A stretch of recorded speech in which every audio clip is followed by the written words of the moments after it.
Hello guys, പവിത്രം പുത്തൻ promo വിശേഷങ്ങളിലേക്ക് എല്ലാ കൂട്ടുകാർക്കും സ്വാഗതം. അങ്ങനെ നമ്മുടെ കല്യാണ ദിവസങ്ങൾ വരവായി കൂട്ടുകാരെ. അതേ കൂട്ടുകാരെ, നമ്മുടെ ഹൽദി മഞ്ഞൾ കല്യാണം, പൊടിപൂരം ഡാൻസും പാട്ടുമായി നമ്മുടെ വേദയും വിക്രവും ഒരുമിച്ച് ഡാൻസ് ചെയ്യുന്നു. വേദ സിംഗിൾ ഡാൻസ് ചെയ്യുന്നു. അങ്ങനെ ആഘോഷത്തോടാഘോഷം തന്നെയാട്ടോ നമ്മുടെ പവിത്രത്തില് ഇനി വരാൻ പോകുന്ന ഒരു ആഴ്ച.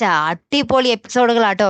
അതിന് പിന്നാലെ നമ്മുടെ ഇവരുടെ ആ ഒരു വിവാഹം, താലി കെട്ടുന്ന ഒരു ചടങ്ങും ആ ഒരു വേദിയിൽ വെച്ച് താലി ചാർത്തുന്ന ഒരു രംഗങ്ങളും തന്നെ നമുക്ക് കാണുവാൻ സാധിക്കുന്നുണ്ട്. പക്ഷെ താലി കെട്ടിയതിന് ശേഷമാണോ അതിന് തൊട്ട് മുമ്പാണോ എന്നറിയില്ല, മണ്ഡപത്തിൽ നിന്ന് തന്നെ നമ്മുടെ വേദയ്ക്ക് തിരികെ വീട്ടിൽ പോകേണ്ട ഒരു അവസ്ഥ വരുന്നുണ്ട്, സ്വന്തം വീട്ടിലേക്ക്. വേറൊന്നുമല്ല, ആ ഒരു മുഹൂർത്ത സമയത്ത് നമ്മുടെ വേദയുടെ അനിയത്തിക്ക് ഒരു കോള് വരികയാണ്. നമ്മുടെ വേദയുടെ അച്ഛൻ സ്റ്റെപ്പിൽ നിന്ന് വീണ് കുറച്ച് സീനായി. അപ്പൊ നമ്മുടെ വേദയും പറയുന്നുണ്ട് ഞാനും കൂടി വരുവാണ് എന്നും പറഞ്ഞിട്ട് മണ്ഡപത്തിൽ നിന്നും തന്നെ നമ്മുടെ വേദ ഇറങ്ങി ഓടി പോകുന്നുണ്ട് കേട്ടോ. അപ്പൊ ഇനി എന്താണ് അവിടെ താലികെട്ട് നടന്നോ ഇല്ലയോ എന്നുള്ളത് നമുക്ക് ഒരു ചോദ്യചിഹ്നം തന്നെ ആട്ടോ കൂട്ടുകാരെ. പിന്നീട് ഇങ്ങനെ വേദ ഓരോ കാര്യങ്ങൾ ഓർക്കുന്നുണ്ട്. താൻ ആ വീട്ടിലേക്ക് ആദ്യം കടന്നു വന്ന ഒരു രാത്രിയും, അന്ന് കൊടും മഴയത്ത് ഒറ്റയ്ക്ക് ആ മുറ്റത്തിരുന്ന ഒരു രാത്രിയും ഒക്കെ നമ്മുടെ വേദ ഇങ്ങനെ ഓർത്തിരിക്കുന്നുണ്ട് കേട്ടോ.